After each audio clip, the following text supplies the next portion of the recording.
What is up, YouTube? It's your boy Yo Smooth. I'm coming at you guys with another Jujutsu Kaisen review. Today we're reviewing chapter 142. Today is March 15th, 2021. So this is one day after the Viz translation of the chapter came out on Sunday, which was the 14th yesterday. And yeah, so don't forget to rate, comment, and subscribe. I'll ask you guys at the beginning of the video, so you guys don't forget. Please don't forget to do that. But let's begin. So here we are, Jujutsu Kaisen Chapter 142. Coming right off the tail end of 141.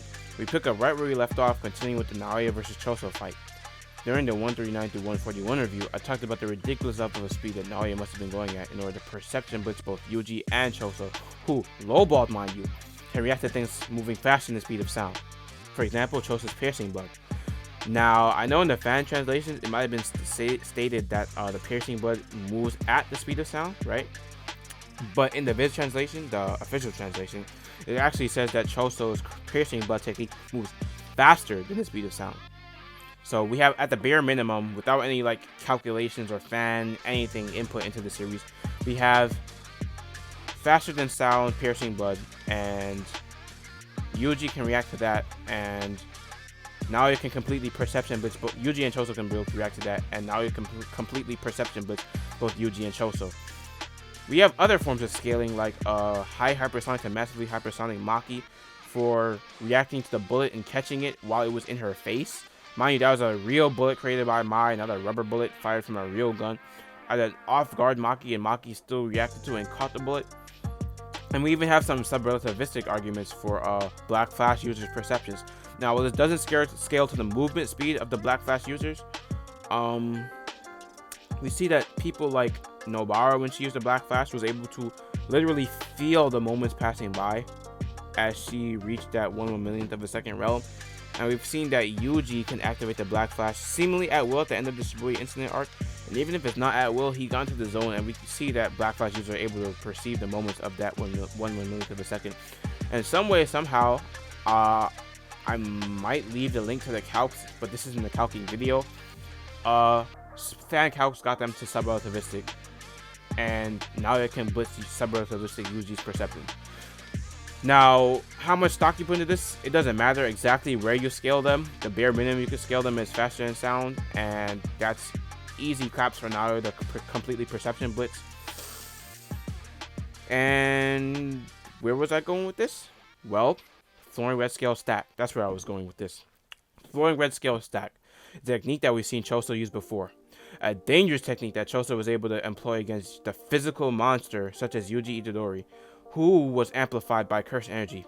And now we see that this same Yuji Itadori scales to grade 1 sorcerers like Nanami, Todo, and Kusakabe physically, although the others do also have curse techniques under their belt. And even if Kusakabe doesn't have an innate curse technique, Kusakabe does have like more refined techniques than like Yuji's divergent fist, such as, you know, the simple domain, which can negate all curse techniques as long as he's in a certain stance. Anyways, Choso is able to amplify himself to levels of grade 1 sorcerer level fighters like that, and go figure, Naoya is a grade 1 sorcerer himself. Now, the reason why Choso is able to specifically keep up with Naoya, who's a speed demon even among other grade 1 sorcerers, is the fact that he used flowing red scale stack to focus the potency of his extraocular nerves, yeah. Now, the extraocular nerves, while I won't go into what each individual nerve is, I looked up what they do, and basically, the extraocular nerves function is simple. They basically just control the movement of the eyes, be it the speed, direction, etc., etc. And Naoya is basically noting that Choso is increasing the speed of the movement of his eyes, which in turn increases his dynamic vision. Now, good on Naoya for picking that up, because while he might know what the flowing red scale is, we don't know if he knows what a flowing red scale stack is, though it's the same principle, so that wouldn't be too hard to figure out, like, you know, context clues, process of elimination, etc., etc. But the fact that he was able to specifically pick up that Choso was using it on his eyes to increase his dynamic vision, that's a nice little skill feat we have for for Naoya there. We see that grade 1 sorcerers or Jujutsu Kaisen characters in general are not just unskilled brutes that simply just rely on their stats to win. They rely on a combination of their stats, their skills and techniques, reading their opponent, etc., etc. All going into how they fight and, you know, turn the tides in the flows of battle. Either way, just because Choso's speaking of Choso's technique, flowing red scale stack and using the flow in the extraocular nerve to increase the dynamic vision. We know that's not just a physical thing. It also scales to Choso's perception speeds because his brain is able to process what's going on. It's not like his eyes are moving faster and his brain could keep up. And then we also know the scales in turn to reaction speed because Choso is able to move in response to it as well. It's not like a Sasuke versus Lee thing where while he can't keep up with his eyes, he can't keep up with his body. No, all three for Choso are in line. His eyes, his perceptions, and his physical body. But even then, that's not enough to stop Naoya. Naoya isn't a grade 1 sorcerer for no reason. He isn't an unskilled fighter by any means. Choso using a flowing red scale stack doesn't put him on the same level of speed as Naoya. Or rather, it does, at the very most, put him at the same level of speed as Naoya. And allows him not to get completely blitzed. But it's kind of like this. You know how when you fight someone, right? In real life, when you fight someone, you're not expecting to completely blitz someone in a real fight. Even if you're faster or the opponent is faster, your speeds can be different, but it won't be like a blitz, right? So that's what's going on with Naoya and Choso here. They're on a relative level of speed. So to Naoya, this isn't like anything surprising. Choso has to force himself with a technique such as flowing red scale stack to his eyes and body to keep up with Naoya's normal speed using his curse technique. And Naoya, to him, is just like a fight, and he's a fighter. So he dodges the technique and retaliates with a counter of his own, stabbing Choso in what appears to be the oblique area, the liver maybe? I don't know. Either way, it doesn't matter all too much where he was stabbed. It's just the fact that Naoya chose to draw blood. Now that might seem like a strange thing at first, the reason why Naoya chose to stab a blood manipulation user, but there is a reason for that. The stab to Choso's body left him leaking blood. A tactic that's supposed to leave the opponent focused on stopping their own bleeding rather than using his blood to amplify his stats internally or for external attacks like, piercing blood and such. On paper, it seemed like a nice strategy, and in all actuality, it was. There was just one little bit of information that Naoya didn't know, and that was the fact that Choso wasn't 100% human. Choso isn't a normal curse technique user. He's a death painting. Essentially, he's part human and part curse. So they have a higher vitality and staying power than humans, as we've seen with Choso's brothers against Yuji and Nobara. But not only that, we find out something new here. Death paintings, most likely due to their curse energy, their curse spirit physiology, along with the human side of them being influenced by Kamo Noritoshi, the ancestor, like the old Noritoshi, the Brain Kun, as Dancho's hideout calls him. Shout out to Dancho. Due to his influence, and the curse spirit influence, they're most likely, this isn't confirmed, but it's more than likely, death paintings have the unique property of being able to convert their curse energy into blood, which is something that's unique to them. A human can't convert their curse energy into blood. That wouldn't work. A curse spirit, well, they have reverse curse techniques as well already, so they can regenerate at will. So this seems like something sort of like a cursed reverse curse technique. It's not actually healing, but it's creating something out of like nothing, creating blood, which is a positive within the human body, or in this case, human curse hybrid body. That being said, Naoya has really no way of knowing this information. For all intents and purposes, to him, Choso is just a human, and that's the mistake that cost him, or what will cost him soon. So Naoya's expecting Choso to stop using his blood manipulation externally or even internally in the form of flowing red scale stack in order to focus on stopping the bleeding. But that's not what Choso does, because he's not going to die of bleeding out, so he's not worrying about that as long as he has curse energy. So he sends a wave of blood, the fountains of blood that's gushing out towards Choso, turning into a weapon against Choso that he wouldn't have otherwise had the time, quantity, or opportunity to use. So we see the ingenuity of Choso even now. The wave of blood gushes out towards Naoya, and while the death painting doesn't say that aloud, a slicing exorcism blade, more akin to Noritoshi Kamo's saw-like blade, fires out, as opposed to Choso's original version of the slicing exorcism, where he shot out like streams or beams of blood to cut people apart. Doesn't matter though, as the attack is way too slow to hit Naoya, and Naoya comments on that. But here's the thing. This is why I love Jujutsu Kaisen battles so much. They're not just single dimension, one layer. They're multi-layered. Choso, we see him off to the side, charging up a piercing blood, or a Convergence at the very least right now. Now, the reason why I believe that Choso was able to get to the side of Naoya this fast is because he's still utilizing Flowing Red Scale Stack, since he's not worrying about losing blood. And as we just saw, Flowing Red Scale Stack puts him on the same level as Choso speed-wise, at least in the same tier. So we got the Convergence going on there, and boom, he fires off a Piercing Blood. Now, this is the monstrous speed that is Naoya's curse technique and his abilities. Now, you see, here's the thing. When Yuji dodged the Piercing Blood, granted, Yuji didn't aim dodge. Yuji did wait till after the technique was fired and until it was in close proximity to him before moving his head and dodging. So that's one thing. But he did expect it to be coming. So Yuji's still fast in his speed of sound no matter how you slice it. But Naoya is so to an even greater degree, as this man was off guarded. Naoya was off guard from Choso's Piercing Blood, and he still managed to dodge it. But the thing is, Choso isn't just done there either. The Piercing Blood bounces off the wall and loops around towards Naoya, while the wave of blood is still gushing at him from behind. However, Choso is able to get Naoya to slip up on a little bit of blood, which allows Choso to close in and deliver a heavy kick towards Naoya's chest. But Naoya blocks it, right? But here's the thing. Blood gets splattered onto Naoya's clothing, and as Naoya's clothing gets the blood splattered on it, he notices that Choso is manipulating it to make it heavier. So the blood stains on Naoya's clothes are making him heavier. And by heavier, that makes him slower because it's harder to exert the amount of force he needs to move at whatever speed he needs to go at. Right? So while Choso is unnaturally weighing down Naoya with his blood technique, despite the disadvantage, as well as Choso seemingly charging up another Convergence to shoot Piercing Blood, only a few feet or meters for all you non-Americans out there, I haven't forgotten about y'all, away, and even running closer, see, Naoya has guts. This man has no fear. He has supreme complete confidence in his own abilities, because he's running forward towards Choso, while Choso's charging what seems to be the faster than sound Piercing Blood technique.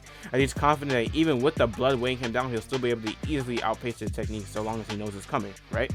And we know he's not trying to aim dodge because he's waiting for the technique to fire just as he did before. Or not just as he did before, but if he aim dodges, then Choso can just move his hand and shoot, because they're relative in speed. So he has to aim dodge in order for this to actually work in his favor. That being said, he charges forward to dodge the Piercing Blood on reaction when needed, and the result is not what he expected. The result is not what I expected. I don't know if anybody respected this result, but for those of you that were vouching for Choso, saying that Choso is going to win the fight, shout out to all of you, because Choso wins the fight. Granted, there are some circumstances due to it, but we'll get into that later. Now, familiar, and by familiar, I don't mean like familiar as in we know it, even though that is, funnily enough, in context here, but familiar as in familiar. Innate techniques passed down through generations. Now, there's an upside to these in the fact that future generations know structured guides on how to utilize these techniques in the future. However, due to these structured guidelines, there's also the inherent weakness that other people are able to find out these techniques and know them in close to as much detail as the people that are intended to use them.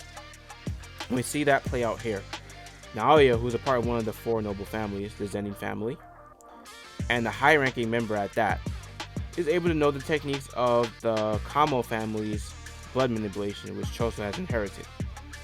Now, the fact that Piercing Blood is the one technique that Naoya was respecting at all, here's the thing. Naoya didn't do anything wrong. He didn't really do anything wrong. In terms of the fight, I'm not talking about his character or anything like that. In terms of the fight, he really didn't do anything wrong. He just miscalculated. He did not miscalculate. He just had no knowledge of Choso's Supernova technique, which is Choso's own original technique, which he had been developing with the blood manipulation curse technique for 100 years. Right? 150 years. No, 150 years. So this technique is not in any records. It's not on any books. Barely anyone has seen it. Barely anyone has experienced it. Barely anyone has felt it. And Naoya certainly felt it, and this technique just completely riddled him with holes. Now, the piercing blood technique is a single shot beam that moves faster than the speed of sound and has extreme piercing and cutting power. The Supernova is a technique that shoots out pellets or bullets of blood, almost as if it was like a shotgun shell pellet spray or a grenade exploding and firing off shrapnel in all directions.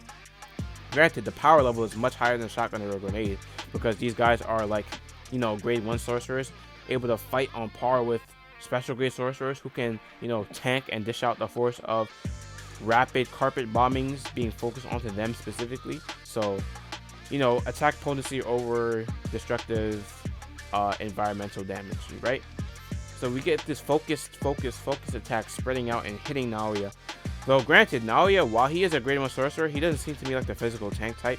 Granted, all sorcerers are supposed to be reinforcing their bodies with cursed energy, but this one seemed a little bit different as Naoya is a speedster, so he's more reliant on dodging with his speed rather than, you know, tanking attacks. At least that's how I see it. So when he gets hit with this Supernova technique, it completely like downs him. Like Naoya loses this fight. And there's some narrative things in there too, but I'll get into the narrative and character moments at the end because I'm not just trying to recap the entire chapter and that's it, right? So moving on, we see that after Naoya is defeated, now I don't know how to feel about this because I was really hyped for and I was really hoping for a King of Curses versus Queen of Curses, a Sukuna versus Rika fight. We saw that at the end of the Yuta of the last chapter that Yuta, after he stabbed Itadori, he got, well, I wouldn't say he got Sukuna to do this, but Sukuna smiled, which meant, well, which we thought meant that Sukuna was gonna wake up and, you know, start causing some havoc, doing what Sukuna does best. And of course, Yuta respond by, you know, using Rika and then have them fight. But here we see that Yuta seems to just casually drag Yuji here. And Yuji, we know that Yuji isn't dead. Like, we know that for a fact. Yuji isn't dead, and Sukuna won't let him die. But Yuji is unconscious, clearly, and defeated. We saw the entire fight play out, so it's not like we got anything skipped. It's not like we can be disappointed or anything like that. It's just that we were expecting an extra fight to happen that we didn't think would actually happen. But, yeah. Before Choso, he gets quickly taken out by Yuta. Like, it's a casual one-punch done thing. Granted, Choso wasn't expecting Yuta to show up, and Choso deactivated the Flowing Red Scale stack. Well, really, we can't fault Choso for getting folded by Yuta of all people. And Choso has 2 big W's here. Choso's out here repping like big bloody suwoop. Like Choso's repping big B's out here. Choso's repping that blood. But all jokes aside, right? Choso has 2 big W's under his belt. He took out Yuji and defeated him in the last Shibuya incident arc. Granted, this was before Yuji got Sukuna's fingers to push him to 15 fingers. But we don't know exactly how Sukuna's fingers scale to Yuji, since Yuji and Sukuna scale and grow differently, right? Yuji's strength doesn't like exactly increase 1 for 1 with Sukuna's strength, but it is noted that Yuji does get benefits such as like being able to survive Mahito's black flashes, specifically due to Sukuna's influence and things like that. So we exactly don't know how they correlate, but yeah. Either way, Choso has a W over Yuji, and now he has 1 over Naoya. Now, Naoya is supposed to be a top prospect within the Zenin family, the next head of the clan, if all things went well. And we know the head of the clan wouldn't be elected to someone who's weak, more than likely at least. So yeah, that's really good for Choso. Now, when Yuta shows up and folds Choso, it seems like he's sort of like looking down on or having a condescending tone towards Naoya. Now, I don't know if this was meant to be the case, but Yuta says, and I quote, "Looks like you're hurt, Naoya." And that's it. But his facial expressions, the tone, the way that it was set, like, we don't know if Yuta's looking down at him or not. It's weird to say. It's hard to tell. Let me know what you guys think down below. But yeah. And that's basically where the chapter ends. Now's where I get into the character moments and the lore stuff and things like that, as I don't want this just to be me reviewing as a recap. This is my actual review, thoughts, and the way I connect things that happen in the story, events, and characters, right? So we see a little tidbit into Naoya's character in this chapter. We see that he's cautious and well prepared, but he doesn't seem to take pride in the fact that he used the weapon. By not having pride in the weapon doesn't mean that he wouldn't use it, as he clearly did, as we've seen. He simply stated that it wasn't cool for sorcerers to walk around with weapons, and that there's two kinds of sorcerers. Sorcerers that rely heavily on weapons, and sorcerers that carry around weapons just because they're convenient and they're helpful. Naoya considers himself to be the latter, being resourceful with weapons rather than relying on them, but he considers his older brothers to be the former, the type that rely on their weapons. And from there, this bridges into how he talks about how he doesn't like his older brothers. Now, right off rip, we know that Choso wouldn't sit well with Choso. Granted, it's out of context, and Choso doesn't know his situation, so he doesn't snap at him, and he decides to, talk with him, pick his brain a bit, see what's up. And on a side note, a nice little tidbit of info that we didn't necessarily need to know, but that's much appreciated nonetheless, is the fact that the older members of the Zenin family within Naoya's generation seem to complain about Toji. Now, I forgot to look up before I started this review whether Toji was Naobito's son as well, or if Toji's just another member of the family from a different branch. I'm not sure, because if he is, that would make Toji the brother of Naoya. And we know that among all the Zenin clan members, and potentially above all the sorcerers in the world, that Toji is the greatest curse tool user that we've seen. I can't say that ever existed because I don't know, but for sure he's one of the greatest, or the greatest curse tool user that we've ever seen. His skill set with weapons and his overall physical capabilities makes Maki look like a baby, and Maki is a girl that was stated to be rivaling Yuji Itadori's physical strength, not counting the curse energy augmentation or whatnot. And who knows how strong she's gotten now, because that was before. We actually don't know if that meant with or without curse energy augmentation when Maki was being compared to Itadori. It actually might have been with the curse energy, but that doesn't matter much. All we know is that Toji's a monster. This man's masterful, strategic, and cunning use of curse tools, it's insane. We've seen it happen in the flashback Star Plasma Vessel arc against Geto, and we've seen it happen currently in the present time against Dagon, and almost used against Megami. But Toji is just a monster in his own right, and we see that the Zenin clan apparently don't like Toji. It's weird.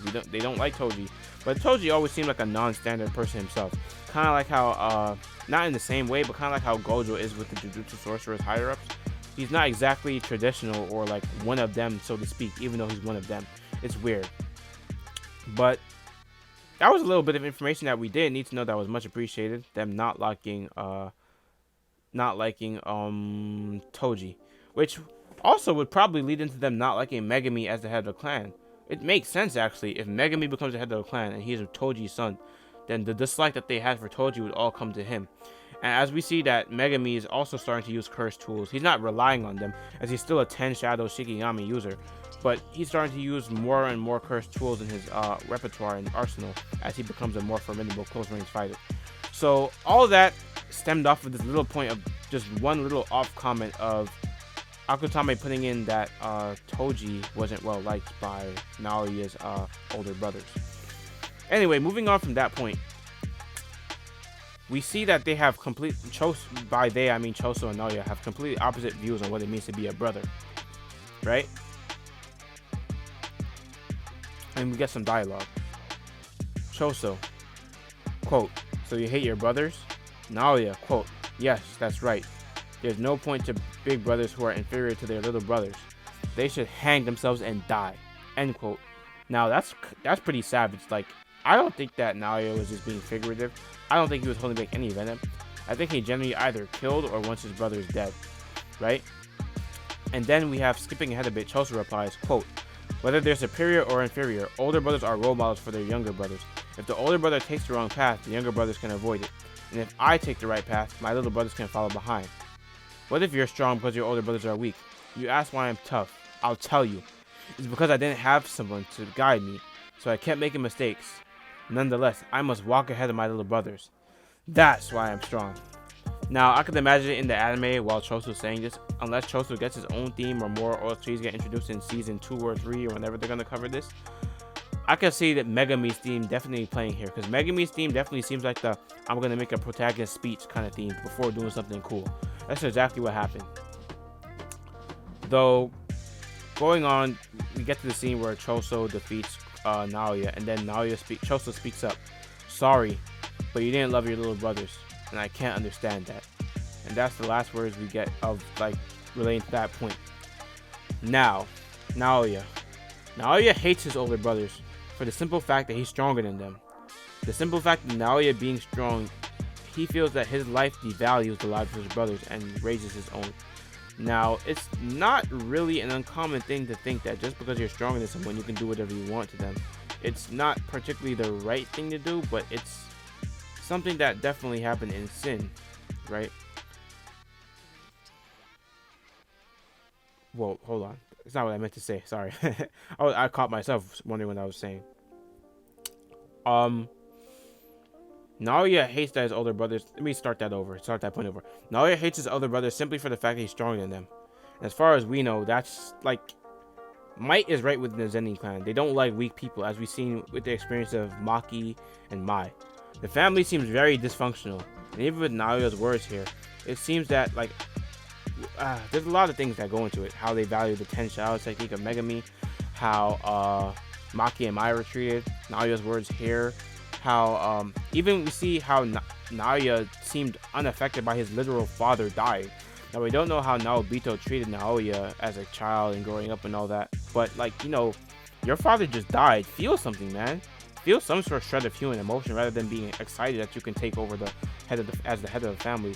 The sad truth is things like this happen in real life, where people like, you know, killing family members for insurance or inheritance or power. It's a sad thing, but this is realistic. So Naoya, and the thing is, Naoya didn't kill Naobito. It's not like he did anything nefarious in it himself. There was no foul play as far as we know. It's just that it doesn't seem that Naoya feels a shred of like anything for his father's death, and he doesn't care about Maki or Mai at all. So they really don't care about family. I'd say the Zenin family is extremely dysfunctional, and part of that is what leads to Naoya hating his brothers simply for the fact that he's stronger than them. I'm guessing he feels he's more entitled because of that, right? Either way,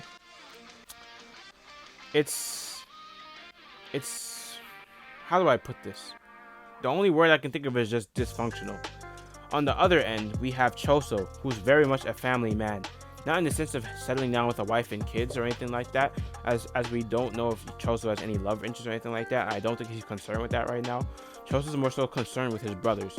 Now, yes, his brothers did die against Yuji Itadori and Nobara, but he wanted to get revenge on them. Stuff happened, he beat Yuji, almost got his revenge. Something happened at the last minute which led Choso to believing that Yuji was his younger brother. And now, with that same drive to protect his younger brothers as always, Choso is trying to protect Yuji Itadori. And that will to protect your younger brothers, the will to pave the way for your younger brothers, your younger siblings in general. That's what led to Choso defeating Naoya, narratively speaking. It wasn't just about a power thing. It wasn't just about power scaling Choso greater than sign Naoya, but it was about a narrative thing as well. Choso's philosophy versus Naoya's philosophy. And oftentimes in anime and manga, specifically shonen, we see these kind of philosophical battles between ideals fight through the characters themselves. It's both a physical battle and a battle of ideals and philosophies. So here, it's not as grand of a scale as we see in other series, but the simple philosophy of family, looking out for your brothers, loving your brothers, you caring for each other and trying to be a functional family versus being selfish and dysfunctional is what we see here. Now, moving on past that, on the opposite end of the like going on off of that, I mean, with, you know, Choso and Naoya being on opposite ends of the spectrum, it makes you think, what happened to Naoya? Like, is there something deeper than this? Like, did something happen to him in his past to make him hate his brothers so much? Or is it really, really, really just because he's stronger than them? I guess we might find out later. And me, as an older brother, I have 3 younger siblings myself. I can totally wholeheartedly agree with Choso. While, you know, your siblings do have to grow up on their own, they have to do experiencing for themselves. The fact that you can pave the way for them is just a great help. Like, why would you want your younger siblings to make the same mistakes that you did and go through the same trials and troubles that you did, when they could look at you and learn from your mistakes and do better in life and have a greater experience? And if you're doing the right thing and you're doing good, why not bring your family along with you? That's just how I see it.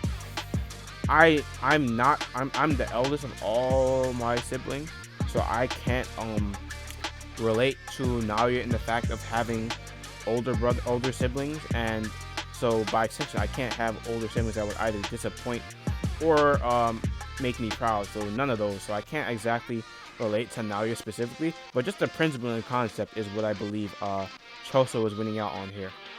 And so tell me in the comment section down below, are there any situations where you would absolutely hate and despise your older siblings, and if so, why? And do you guys have younger siblings? What do you think of them? What do you think of Choso's philosophy? What do you think of Naoya's philosophy? And yeah, let me know what you guys think just in the comment section below in general. But anyways, guys, that's what I think of the chapter. I love this chapter. It was a great fight, great little character moments for Naoya and Choso here. Development for Choso. Hopefully Choso is becoming a better person, not the same person that would butcher innocent people. Hopefully Yuji Itadori's influence can do that to him. And yeah. Also, I forgot to ask, where do you guys think the next chapter is going from here? We see that Yuji is defeated. Choso, he's as good as defeated with Yuta showing up. Where can we go from here? Things are looking bad, because if Choso and Yuji are here in one spot and they're considered like enemies and to be executed, well, Yuji specifically and Choso just for being an accomplice of the enemy before, like, Yuta can really just clap them and smoke them right now. So what do you guys think? Is Sukuna gonna pop off still? Because I know Sukuna wouldn't let Yuji die. What's gonna happen with Choso? Is Choso gonna survive this encounter? Who knows? But yeah, guys, it's your boy Joe Smooth out. I tried doing something more semi-scripted. This was a semi-scripted, semi-off the dome kind of thing. I'll see how I do with a fully scripted video in the next one. And yeah, but this is your boy Joe Smooth out. Stay smooth and peace.